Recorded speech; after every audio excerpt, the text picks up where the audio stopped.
The meditative life and the search for God are encapsulated here in a story. It is not the saga of a renowned saint or sage, but the simple and pure expression of love in a small native boy as he discovers truths that blossom out of his own ancient traditions and are experienced anew.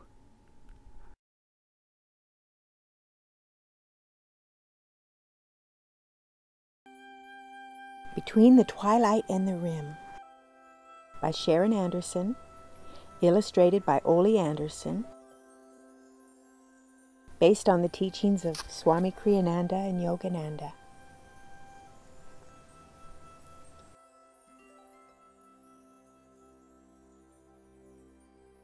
Here's the prelude. Ollie, a young native boy, sets out from the prairies of his homeland through a settlement of townfolk and far beyond, seeking to become a man. He learns that in the process, finding happiness is the key. This story is illustrated with a beautiful vibrancy, full of wonderfully charming characters and color by Sharon's sister Ollie. They grew up in northwestern Canada, where the pristine majesty of nature would serve as the perfect inspirational backdrop for this timeless wilderness quest. A story is a good way to display deep truths. Not only children love stories. Part 1. Grandfather, do all holy people experience the same God? Of course, truth is truth. What is the truth? That God brought everything into existence out of himself. So is there only one God? Yes, the one in you and everywhere.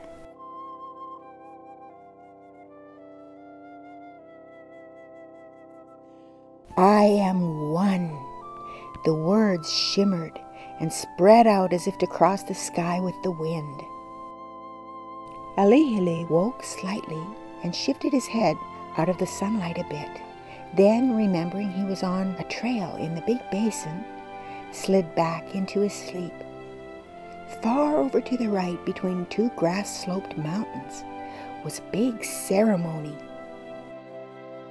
Many hundreds of warriors were dressed in their finest, and in perfect rhythm together were pouring their hearts skyward in song as they lumbered softly in a circular pattern with their feet, drifting to the left and right, as if to catch a wisp of wind into flight. How beautiful was the sun, sinking behind burly clouds lined with red tinges on gray. What was left of the blue in the sky had become luminous and bright at the top of a fiery hearth beaming out of the twilight shadows. What was moving amidst it all? Ollie focused on a swirling mass suspended in the air above the celebration. It was Grandfather moving towards the opening of the sky in a magnificent offering. His noble brow and chiseled face stretched towards the heavens and began dissipating, becoming the very landscape itself. Then the breezes began to gather into a sweeping motion, pressing down on the prairie grasses until all fell into a gentle force of quiet. The pulsing of voices and motion became trails of background tinkling, and a hum of pure contentment pervaded the valley. I am one. The words arose again, absorbing the dream and everything in it. They began to swell towards the sunset on all sides. Ollie woke up to a warm thrill all along his spine and a smile on his lips. What does it mean, I wonder? He couldn't ask Grandfather, for Ollie was some 18 miles away from the village, on a quest to become a man. Although only 11 years of age, he was a boy of intense yearning and curiosity. He had been raised steeped in the wonderment of the ancient traditions of his tribe, and the boy had firmly resolved to faithfully follow a thread of truth he had perceived in his nature from an early time. It was a deep longing to find out who he indeed really is. The elders in the village finally gave in to the boy's persistent requests to fulfill an ancient practice of sending a young one into the wilderness to find his own way when he is ready. Grandfather gave the final blessings. Ollie couldn't really explain what this truth is or where it would lead him. He only knew to give it his unswerving and ultimate dedication. He knew it made him want to seek quiet. When he could become still enough, there it would be.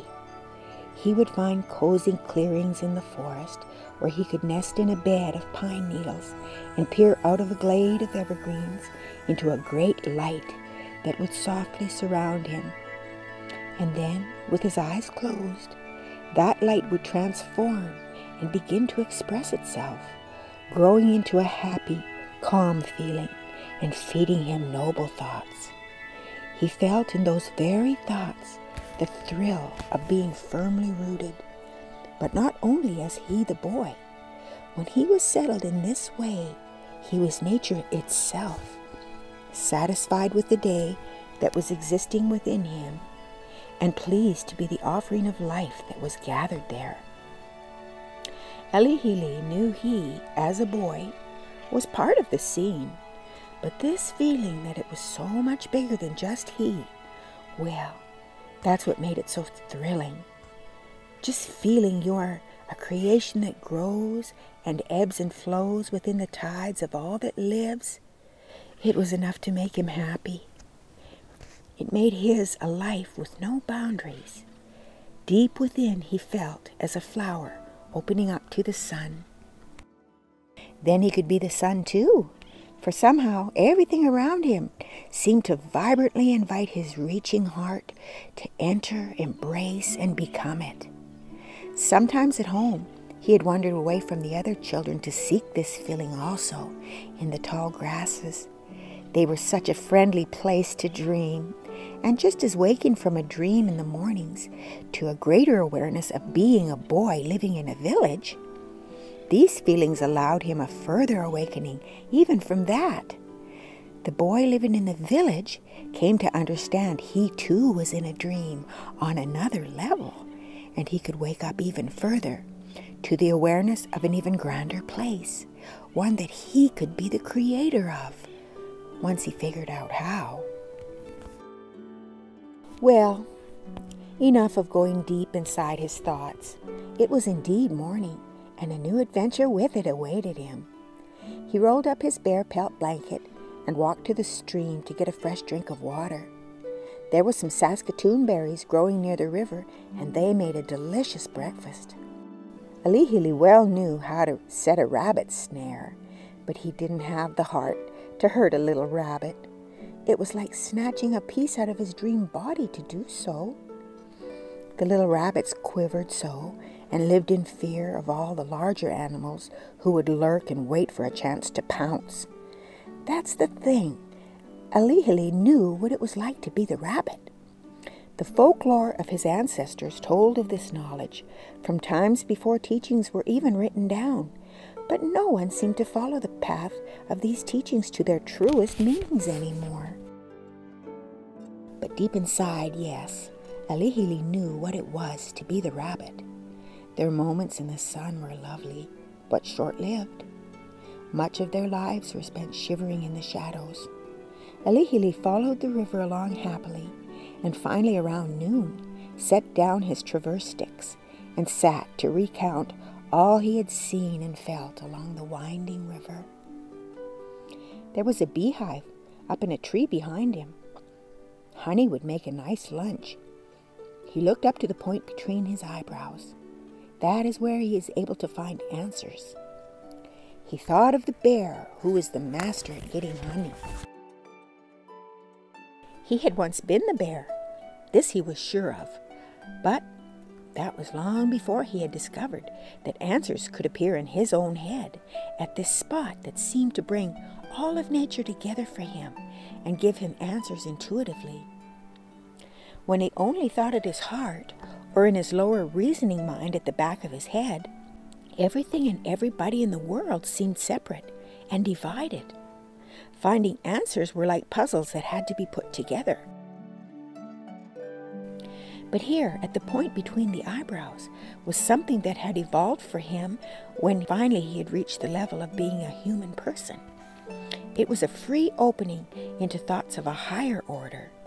Here he was aware of being separate, only for the purpose of understanding that something was wrong. He had drifted away from being the whole of the Great Spirit, and had somehow settled for just being a little misplaced part of it. Long ago, as the bear too, he had known that something was wrong. He was hungry, but he wasn't aware that he was a thing which felt the hunger. He only knew the hunger itself existed and acted instinctively. The person finds himself quite aware of the pain of being a separate thing. Alihili has been aware of this greatest of hungers, and it has served to get him on the trail of finding out how he can become one with the Great Spirit again, where all nourishment for his soul is supplied. When he would become confused in his search, he would ever more tightly cling to this thread of truth that he somehow belonged to the Great Spirit, and it led him again and again to the point between the eyebrows, the frontal lobe that the bear and rabbit didn't have. Alihili was happy to have found it, because there was no puzzle there. He can still be somewhat like the bear, hibernating in a contentment where there are no questions, just answers. But because he was now a person and not an animal, this hibernation was on a different level completely. He wasn't having a peaceful sleep. He was finding peace while being more awake than he'd ever been. No longer did he, the bear, have to trudge instinctively towards a higher existence in an automatic but painfully slow evolution. He had gotten stung on the nose so many times and felt hunger so often. It took much time and the natural course of things, but he did evolve into a being that could begin realizing he was a thing that could experience hunger. He wasn't just the hunger itself. He could do things for himself. This gradual knowledge of self served to bring him into the bodies of ever deeper thinking human beings, and finally he found himself in the body of Alihili many lives later. Now that his awareness of being separate had served its purpose, he was ready to finally start the last leg in the journey, getting home. Ali opted for some dried pemmican out of his pack and some rhubarb stalks he found nearby for supper finally, and left the bees to their honey. He traveled a little farther that day and enjoyed the many-colored wildflowers on their sunny slopes. Then he laid down and opened his heart. "Oh, Master," he whispered softly, "don't ever be even a breath away from me." He settled in for the night, feeling the thrill of being watched over by one who gently stroked his face with the moonbeams in an ever-deepening love.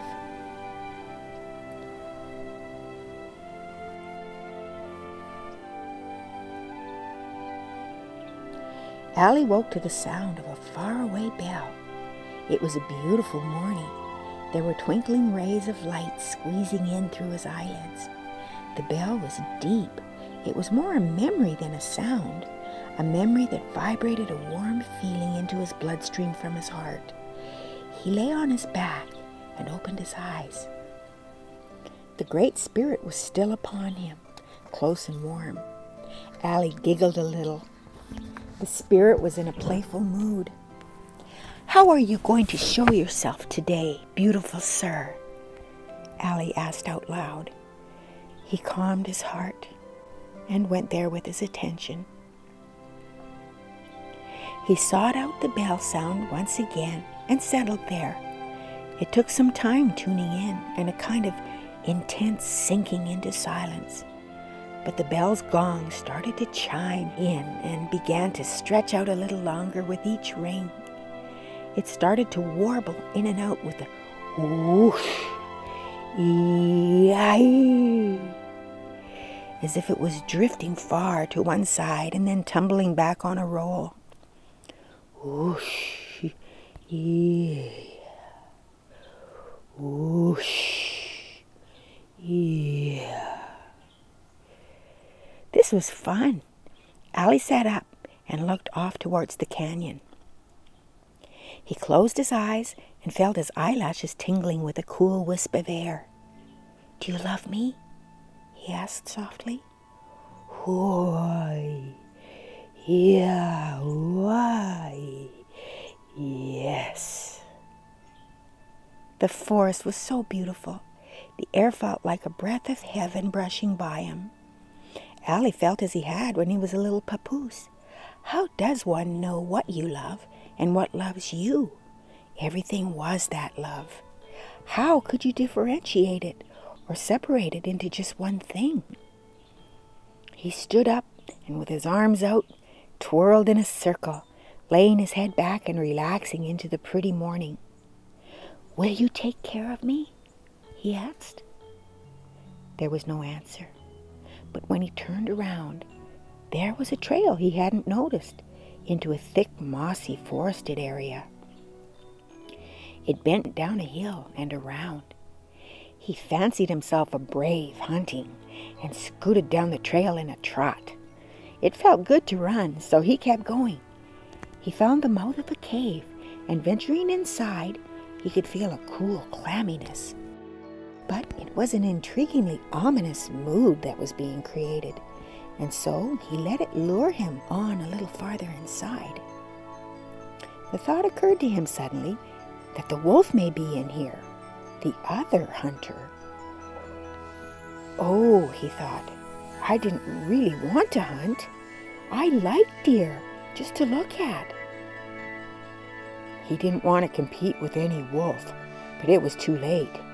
A marked swing in his attitude began to nag at him, and there was a little more danger here than adventure. What if the wolf turned on him?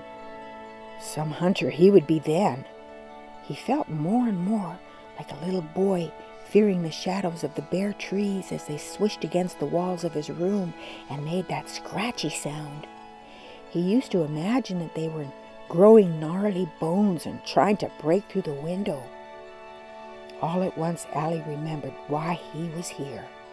With all his heart he put the thought in his head that it is God he wants, not a thing more. He's not here to hurt a fly, and will not dwell a minute longer in this hunter mood. He came here following his beloved, who was supposed to be answering his question, by the way, about if he cares for me. "Well, do you?" he asked loudly and sharply, as if to clear a spot for relief to descend. Sure enough, the rustling of leaves became as a trill of laughter behind him, and turning around, he saw the sun had shifted to mid-morning, landing close enough to the opening of the cave that a sliver of pretty white light was drawing a thin bolt along the rock inside. It made a candly kind of light, very cozy and inviting. Now the cave seemed like the perfect place to make a little rock worshipping altar, and he took some sage out of his pocket to burn there. He thought of the love that was humming in his heart as being an aromatic kindling, drawing his dear one nearer. He stayed there for a long time, and happiness seemed to seep into his skin from without and melt into his insides. He would love to be here forever, he thought. Then, suddenly, with a little puff of air, the final corner of his sage fire was blown out, and he looked contentedly at one little ember. He imagined the ember as a seed, and then his seed, too, became caught up in a light puff of air and swirled its way out of the cave, ever higher and higher into the fresh air. What fertile soil many miles away! What absolutely wonderful place would it be carried off to? He wondered. Well, the sky is the limit, he said with a sigh. And then delightedly he squealed, "Ha! I know who you are today. All along I should have seen it. You are the wind." That was a wonderful game, and I know now that you do care for me, and always take care of me if I let you. I didn't have to feel any danger in the cave for long. All I had to do was turn to you, and look what happened instead. Oh, I do love you so." Ollie began walking the trail again. Now about the bell, he thought. It had been luring him from within. Somewhere in the lives he has lived, there has been a lovely bell ringing. He thought about moors and castles, morning mists in the glen, in a time long past. How tranquil were these thoughts. Wait, he remembered a bell he got to hear as a little boy once, in a settlement not far the other side of the Enoch reservation. It was a little town called Dunkirk. He certainly didn't have to be home for supper. "Come, Great Spirit," he said, "let's go find us a real bell."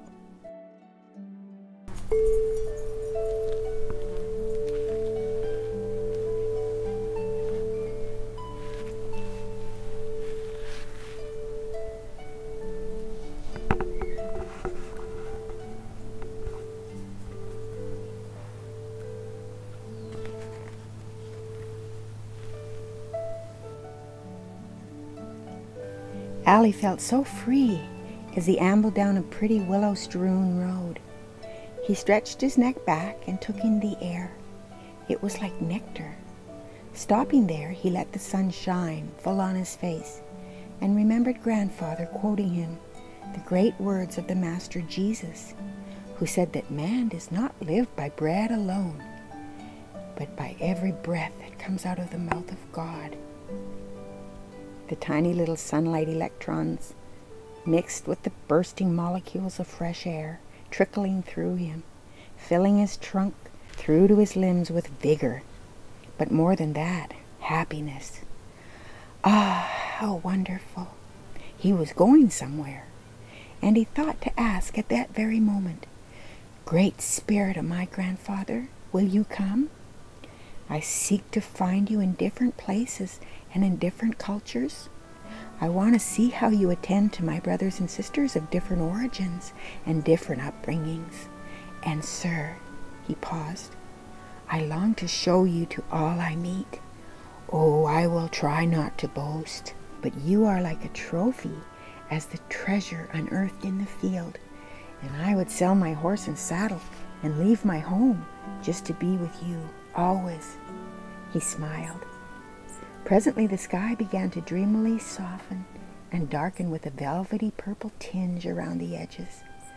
Finally, a faraway hill presented an array of shooting light beams through a mist emanating from something hidden behind. "Come see," it was beckoning with brilliant swooning swells. He finally topped the bluff to see below in the valley the quaint little settlement of Dunkirk, and to the side of a crosswork pattern of gravel roads, bearing the fronts of shops, then a church and a ball field, then houses and yards, was a lane that parlayed right off into a barnyard and parked right around back at a pond. Ollie stood still and summoned the gathering night up close to his ears. Amidst the settlings of dusk, there was a faint fiddle sound trickling up the hill and briskly cutting through the evening air like a cross cut-saw on a jack pine, emitting a rhythmic canter that ebbed and flowed and do-si-doed. Ollie didn't know it, but he was descending into Saturday night at a Dunkirk social. He strode down to the heart of the activity. Soon he perceived waving ribbons of chatter in different notes and tones, intertwining, some high and cheerful, some low and deliberating, and many medium ones, all engaged in a friendly little banter.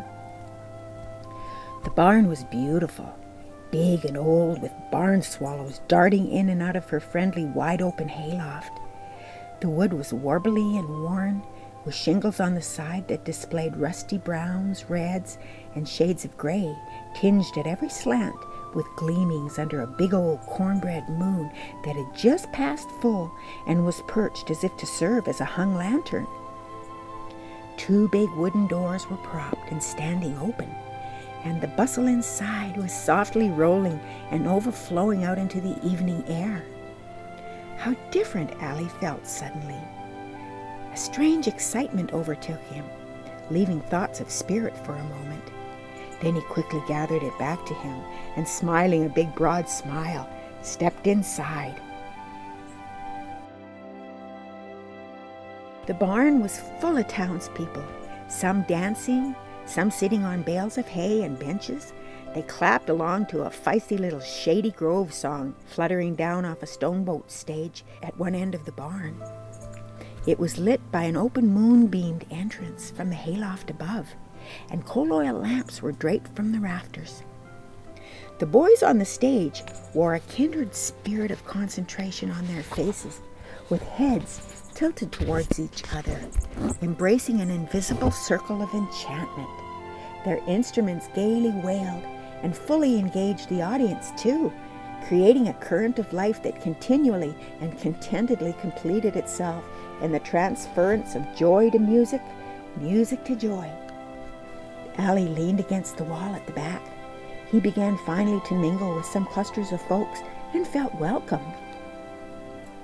People began to be drawn to him.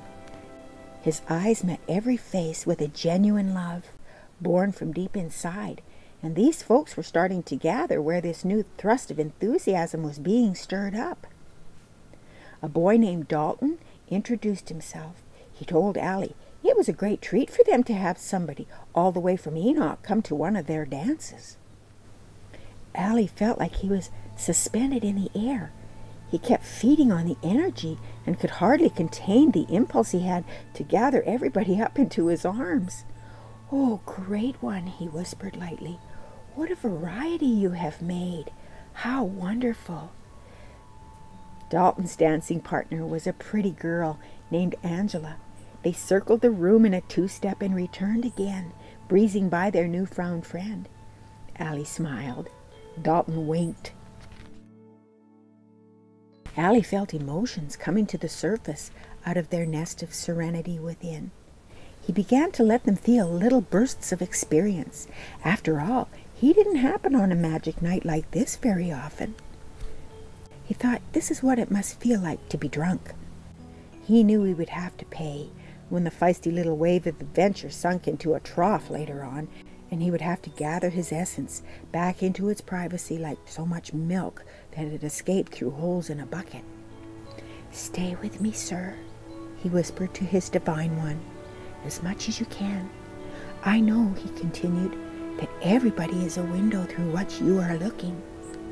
And he continued to meet people and listen to the sweet melodies.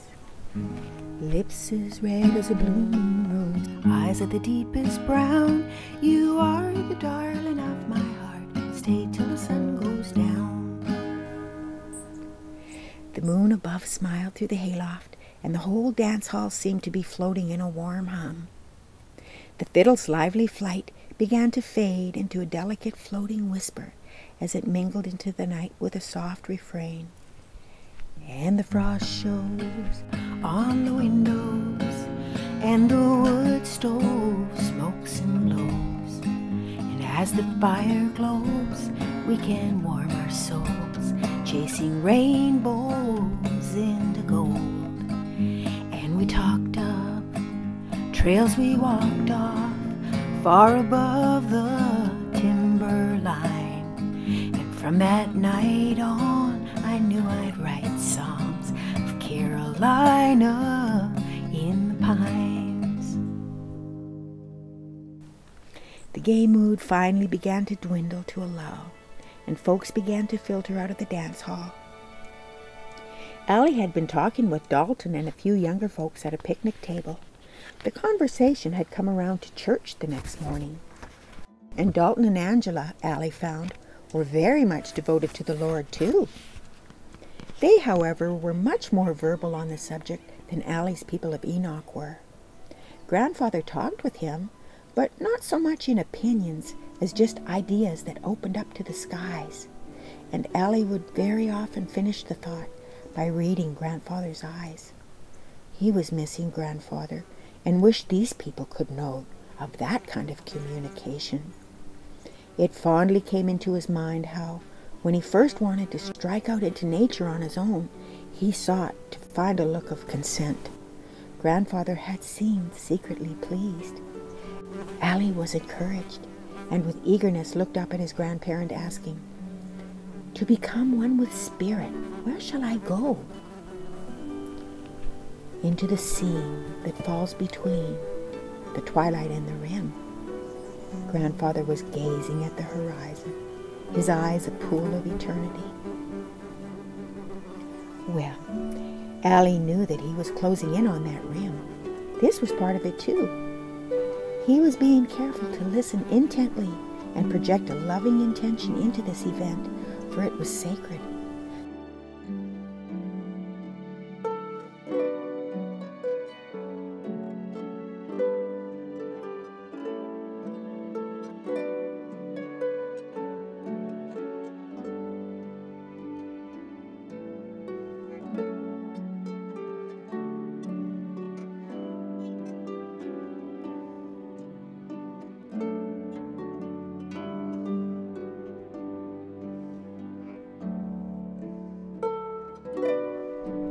Dalton seemed to like it and confided his most cherished thoughts on the teachings of Jesus.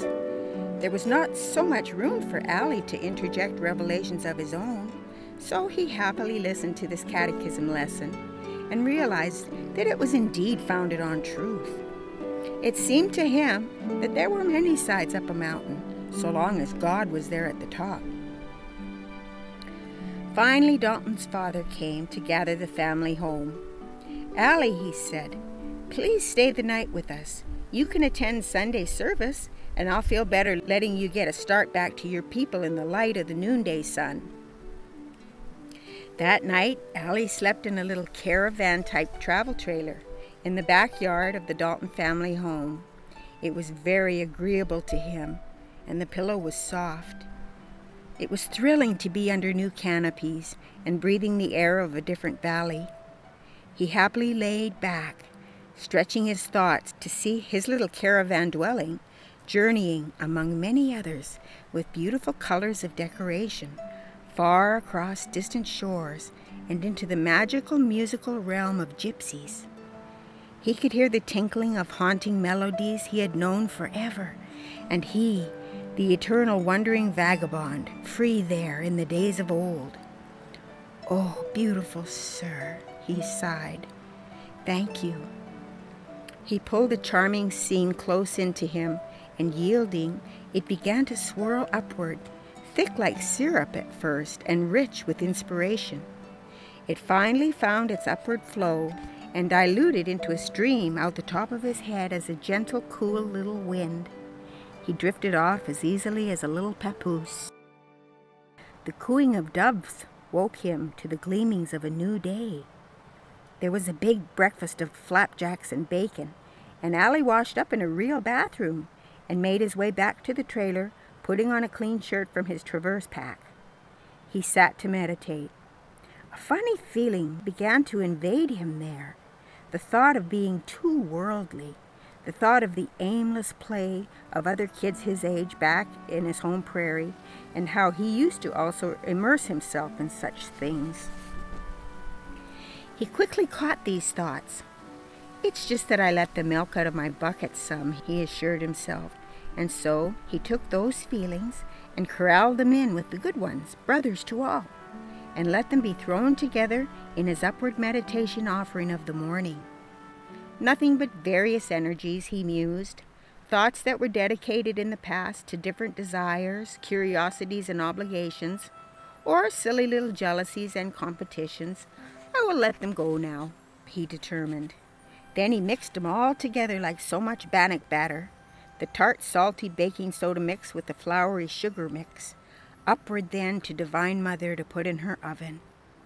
The way to get rid of false identifications is to relax away from them, he affirmed, as he mentally released the aroma of the mixture and offered it joyfully up to her.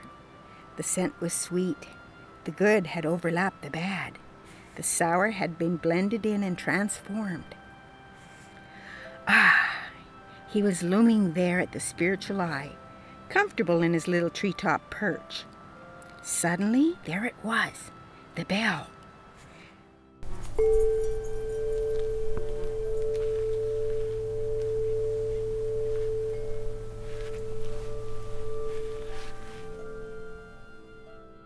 beautiful, rich, deep gong very close by. A real church. Presently he found himself seated in a fine little cathedral. The walls were high, and there were pillars with a chiming organ and angelic choir voices. Allie's spirit was stirred as he withdrew into himself and opened up from his heart to his head, letting in the aroma that was generated here. It felt like the fresh breath of Jesus himself descending down into him. The statues that embroidered the walls and corners were so beautiful. They depicted angels, saints, and the Virgin Mother and Child. The cross of Jesus adorned the altar. Allie felt free to let himself go inwardly, and the intensity of a deep calmness embraced him affectionately until his face beamed and his eyes sparkled.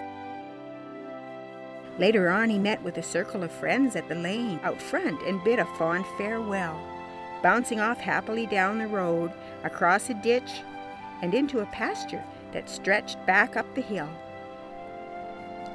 By late afternoon, he stopped along the brook to commune with the Great One. The outward excitement of the past days he calmly grasped with his heart and directed up into submission. This practice was rather like when the kids used to swim at the canal back home. He would jump in off the access bridge above, and the water flowed swiftly over a concrete embankment below. It was challenging. You would hit the water, sinking way down. Then you'd get immediately sucked up into a whirlpool formed by that wall and one about 15 feet directly out front, about 2 feet below the rushing water line. Within those 15 feet, you had to scramble to find your direction within that turbulence. Face frontward, take full control of your body within the force of that flow, and throw your feet out front so they could make the first contact with the next concrete wall, stopping yourself from flying away down the stream. If you didn't catch the bar, you were lost. Your body could be thrown against and over it, possibly gashing your head open. But planting your feet first on it, you were able to stabilize and stand on the bar, carefully walking to the bank so you could yee-haw and prepare to climb up onto the bridge and jump again. Maybe the kids instinctively knew it was good developing practice to use these tests as play sometimes. Allie thought about great masters like Jesus, finding themselves in intense circumstances and coping appropriately right there on the spot like that. What must it have been like when he was hanging up there on that cross? For anyone who had attained a somewhat higher state of awareness, your mental citizens would rally to perform out of the arsenal of your finely tuned and perfected practices. The forces of love someone like he would have developed would have to be impenetrable and to be summoned to the fore to shore up the advance. The energies that supported fear, despair, impatience, confusion, anger, or agony would be annihilated and then ultimately transformed in that sudden battle to their opposites. Allie supposed that in all possibility, someone highly evolved like Jesus, having bared down on impending doom and attacking it with love, may have indeed actually felt a great surge of love and immense power from those latent hurtful qualities being quickly overcome in battle like that. He may have been swooning in the joy of all the power that had been unleashed for good. What an amazing thought. Soon Allie's meditation began to succumb to the beauty of his surroundings, filtering in. He was softened by the sun of his love and the wind of his affection. He stayed there for a long time, glowing in an exquisite feeling of belonging to it all. When his body alerted him that maybe it was time to move on, his soul was beginning to have a voice too, and chimed in softly, "No, there's nowhere I'd rather be than here." Why not take a moment to listen to nature's word of ecstasy? Listen closely in the right ear. Hear the faint, cool breeze venturing in a little more surely to the fore, and let it have the freedom to grow into a rushing vibration that happily explores into new little channels. The many chambers inside are relaxing into such joy, pleasantly awakening and opening up until the flow is present everywhere, encompassing your whole body. Relax and let it continue, and you start to become it, seeing too that what is inside you is the same as the succulent essence that you love in nature outside of you, and it will smile and show you further. Yes, you have understood.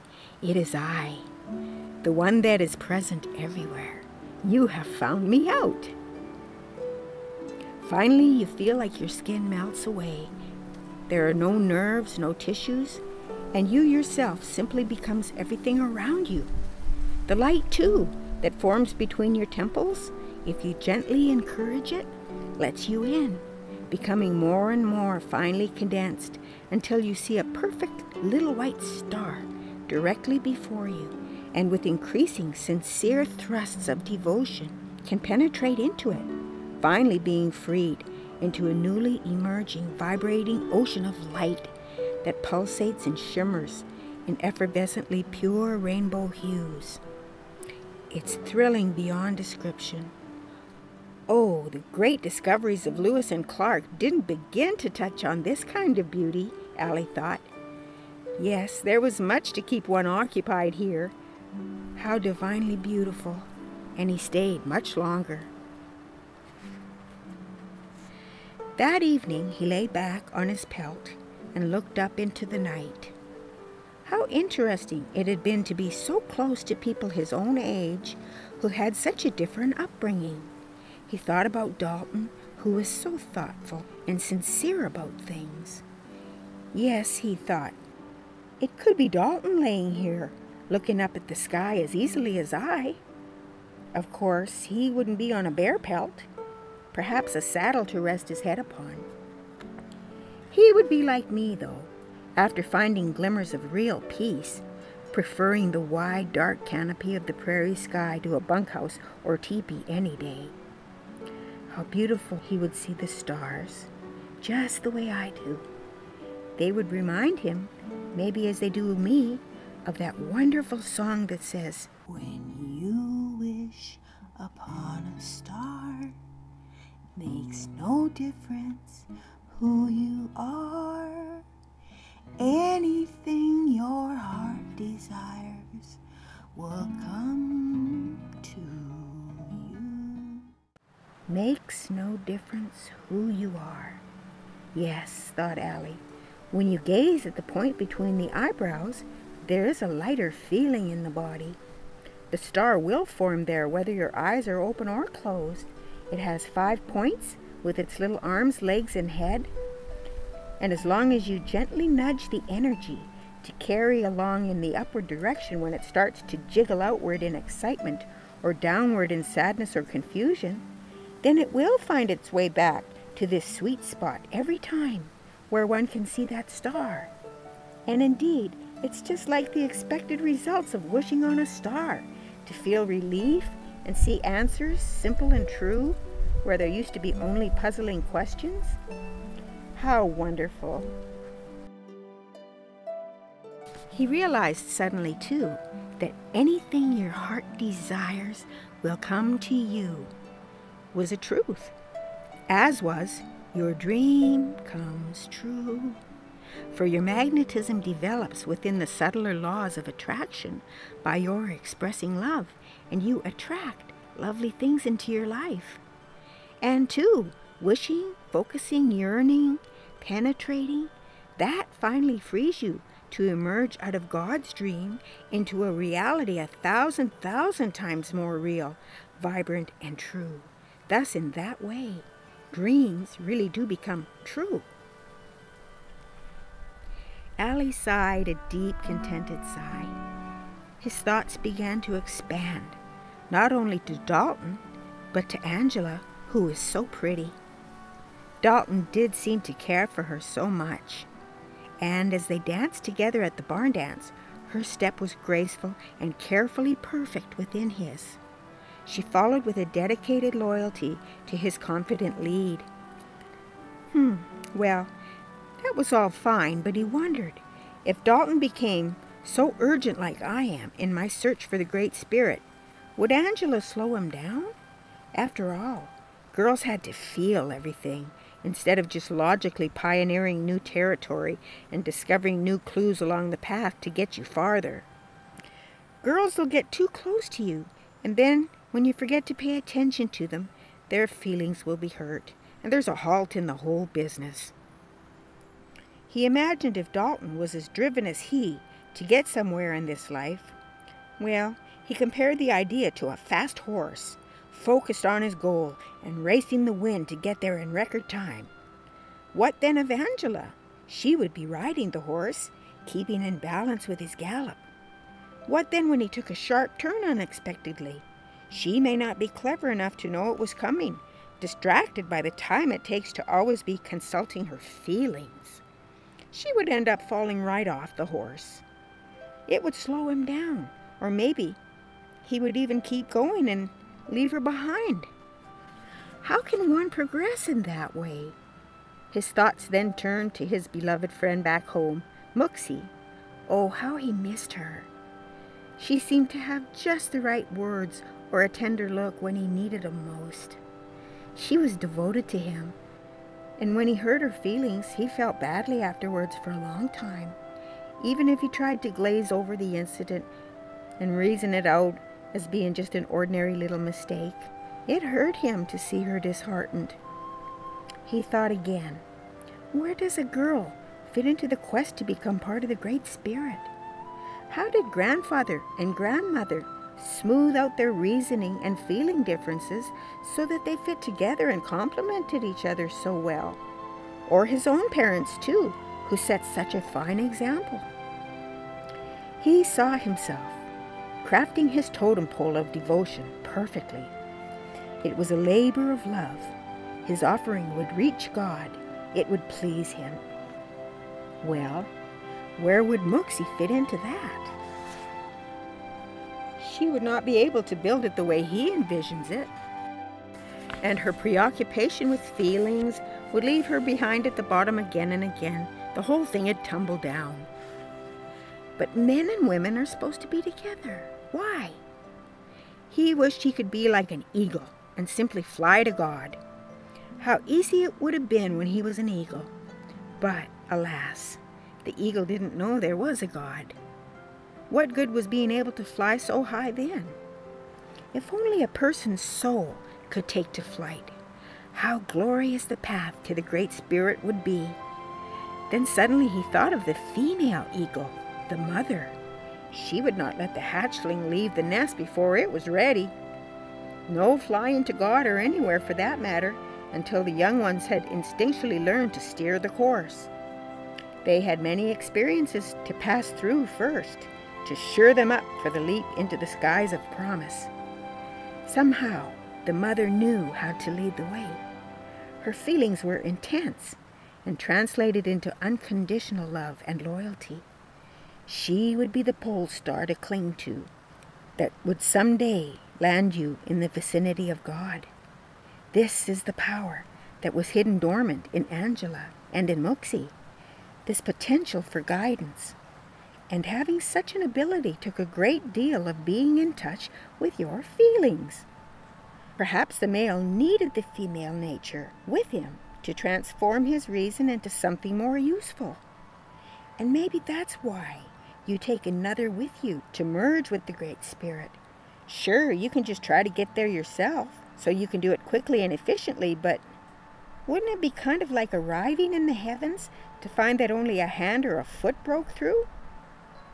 Suddenly Ollie saw the great fault in the thinking of the civilized world. It was right there in front of him. The Great Spirit is all of us. When you give energy in the form of goodwill to another, you realize then, seeing this channel opening, that not only the source of what you give comes through here, but the life force you receive also. What you live on and depend on comes through here as well. It's much bigger than just you. If you don't learn to share and live in others, you begin to feel bound by this little body, when there's something in the nature of the soul that wants to be in all bodies. The female nature is an integral part of learning to accomplish this. Perhaps the horse needs to concentrate on providing a nice ride after all. Perhaps the faces on the totem pole should reflect the many who also want to share in the offering. We need each other.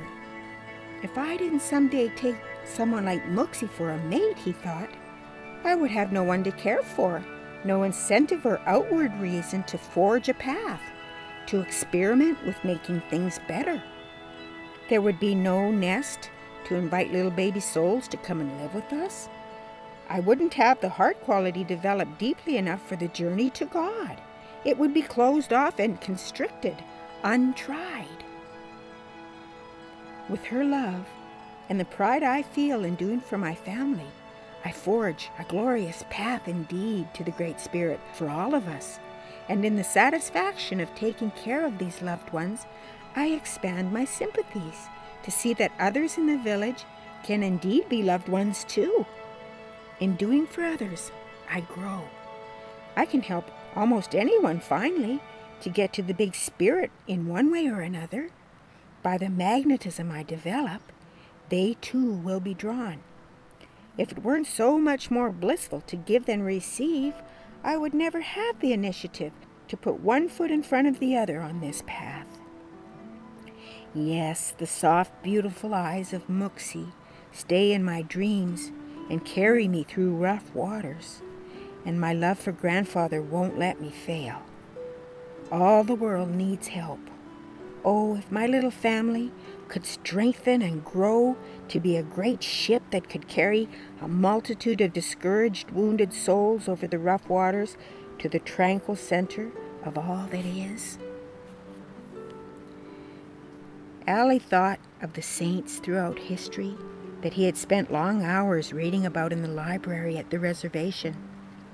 He imagined all those beautiful faces with eyes glowing upwardly in devotion.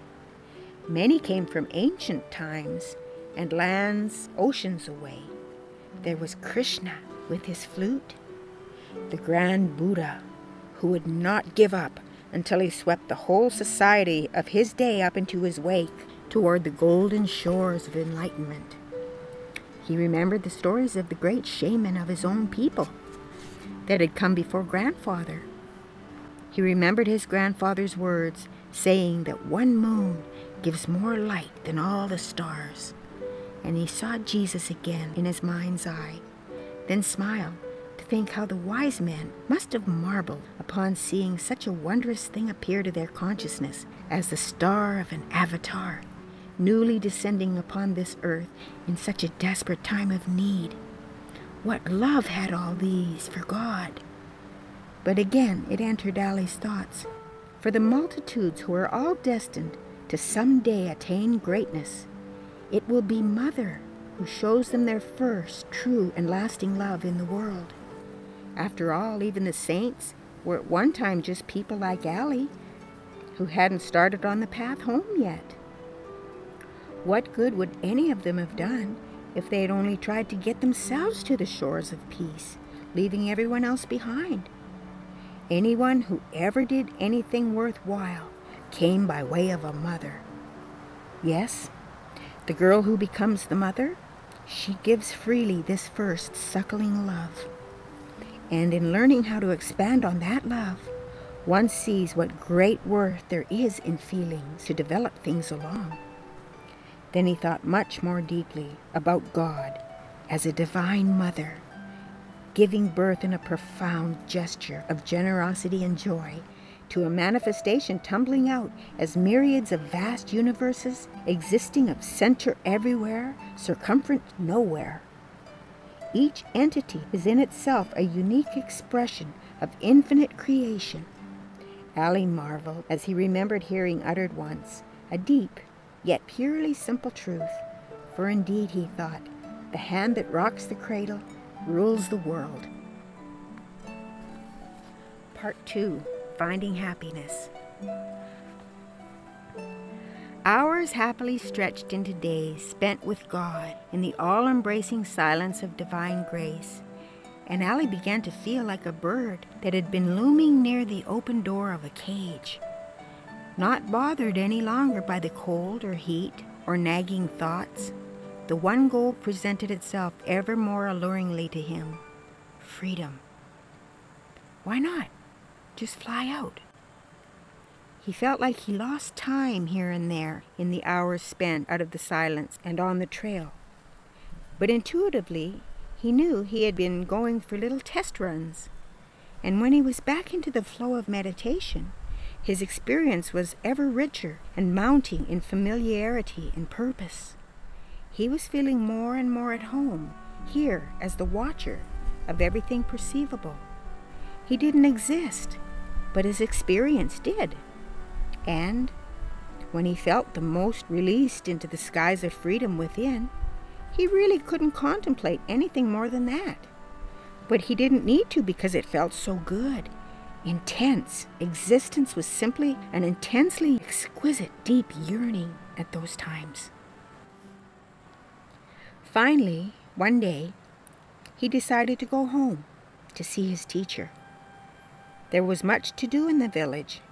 He had been able to overcome distractions and moods here. Now his religion could be tested in the cold light of day. Everyday living with his people. Maybe he could help teach others someday, as Grandfather was teaching and guiding him. After all, the world needed help. He knew very few people were searching for the Great Spirit, but that they needed help was evident. There was great stress living in the world today, especially those sensitive enough to know there's something within their grasp that they are not yet subtly developed enough to begin the search for. Jesus said, "What I have done, ye can do also."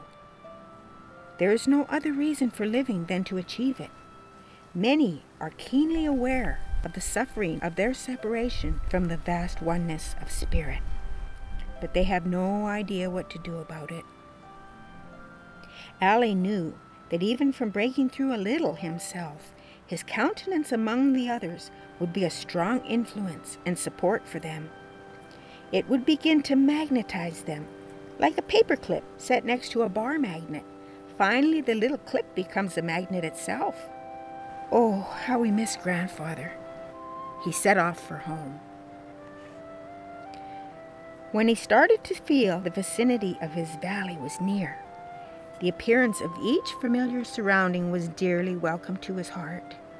Every tree and waving cluster of grasses were long-missed friends saying, "Hello, welcome home." The birds sang swells of crescendoing gladness for his being once again among them. The boy was coming home from the forest. He stepped into a clearing and suddenly was confronted head-on by a wolf.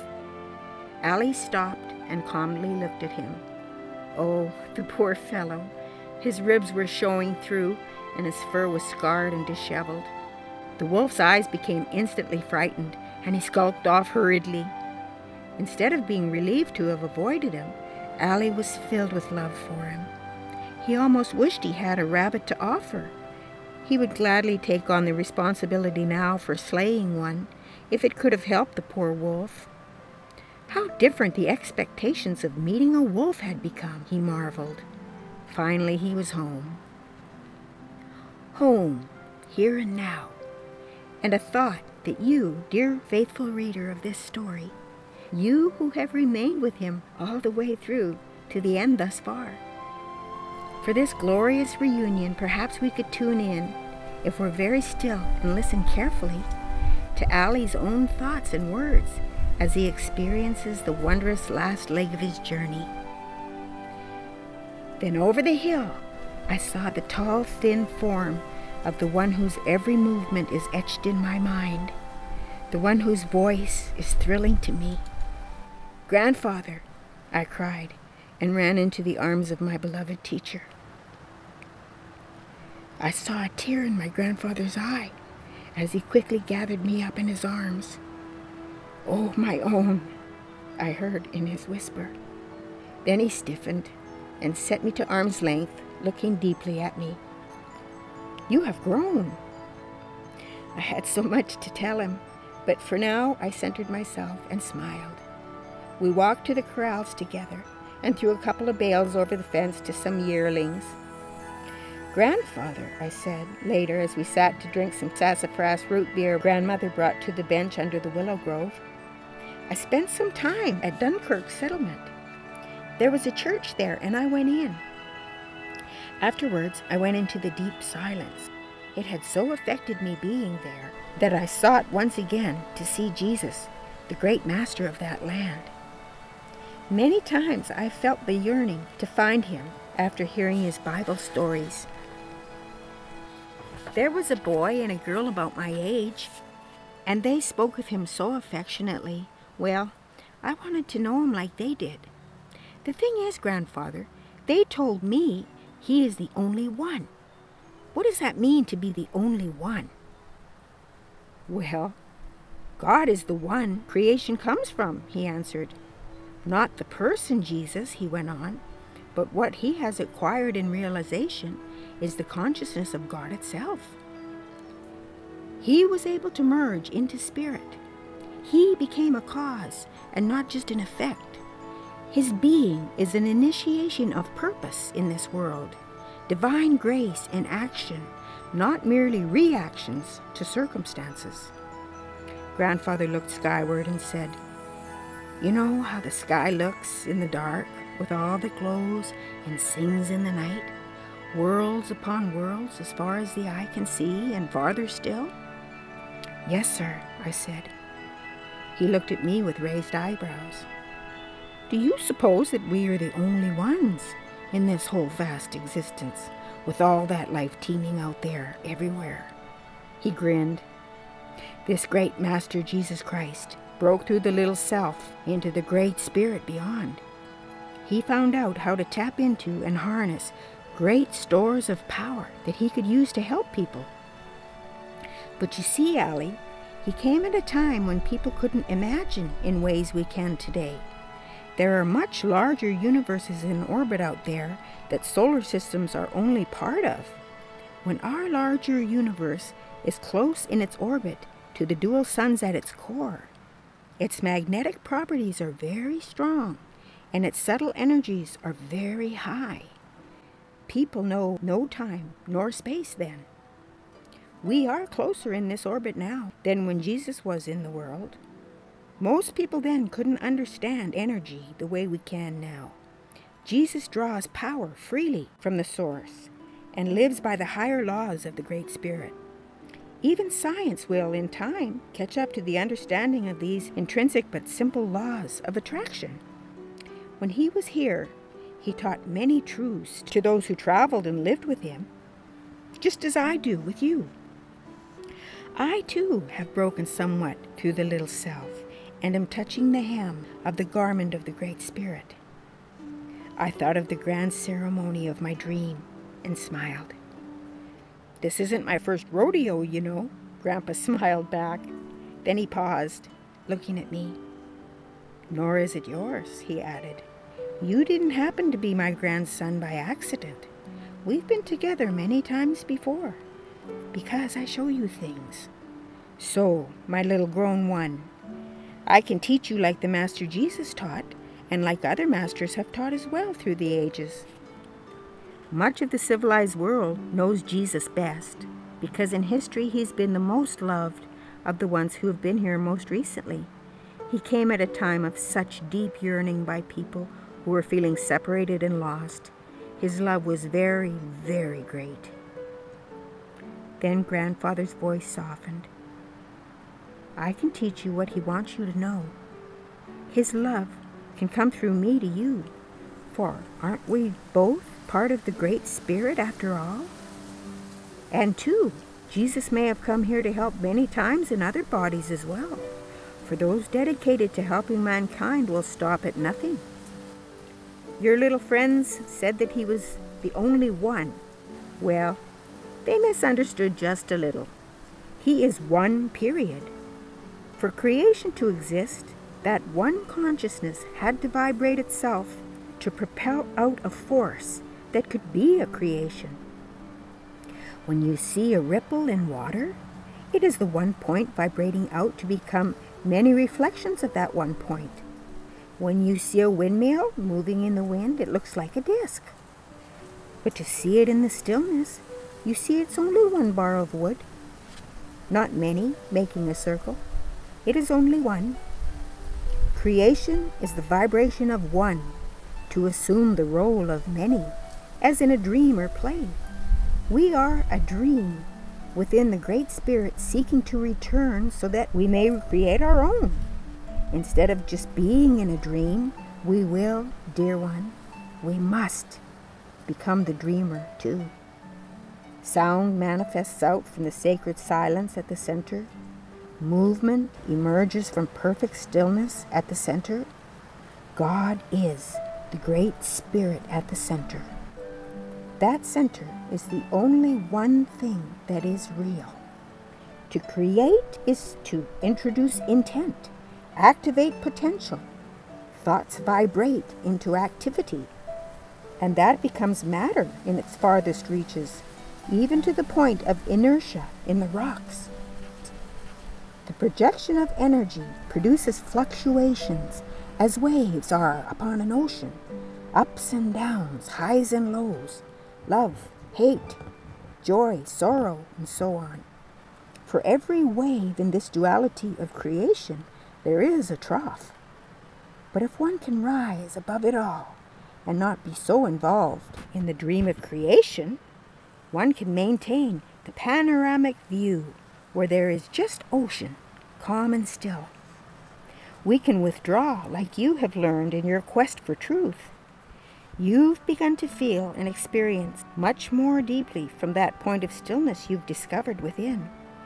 You have found the Great Spirit at the center of creation that has become that creation. Grandfather laughed. You are starting to see behind the scenes. But this is what Jesus meant when he said, "The Lord God is one."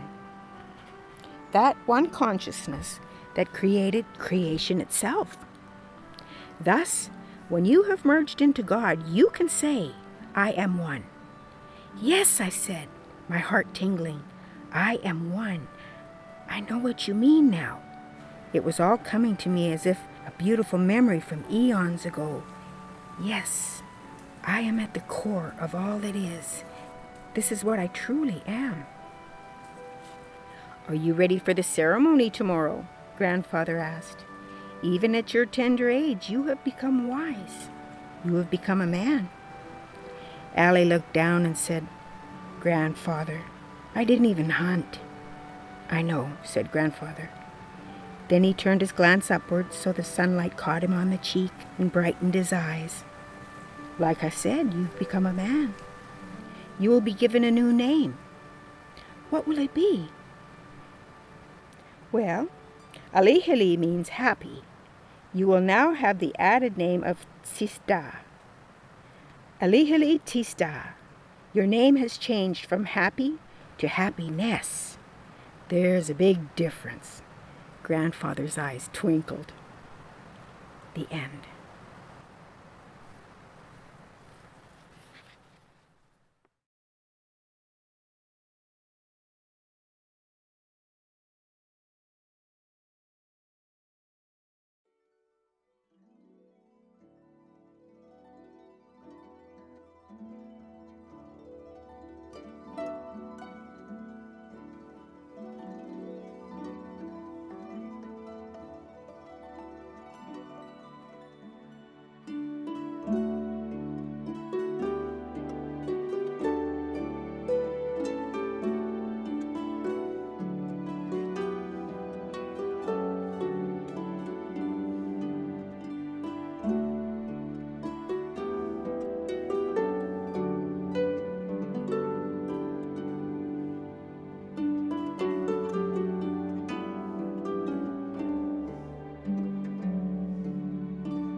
Speaking about time, the students of Yogananda and Swami Kriyananda have compiled a compelling book called The Yugas. Explaining an orbit science is just now starting to understand within this, the second of 4 ages we experience every 24,000 years. Ancient sages refer to these ages in scripture, as do many civilizations throughout history. Some have described it as the Bronze, Copper, Silver, and Golden Ages, etc. The orbit is of course cyclical, like the seasons, not linear, from just a dark age into a constant enlightening process, as thought was the case and taught in ages that were low. No, as the galaxies get closer to the center of their orbits, the ages get progressively more in tune with the creational vibrational thrust, and then gradually descend towards more dense eras as the galaxy gets further away from that center in its orbit. What really happens in evolution is that subtle magnetisms are at play. When our galaxy is nearest to the center of its orbit, the subtle energies are very strong and intuition is very keen. People live in ways we would perceive to be miraculous and communicate telepathically. Time and space are annihilated. You can read about these ages in this wonderful crystal clarity book called The Yugas.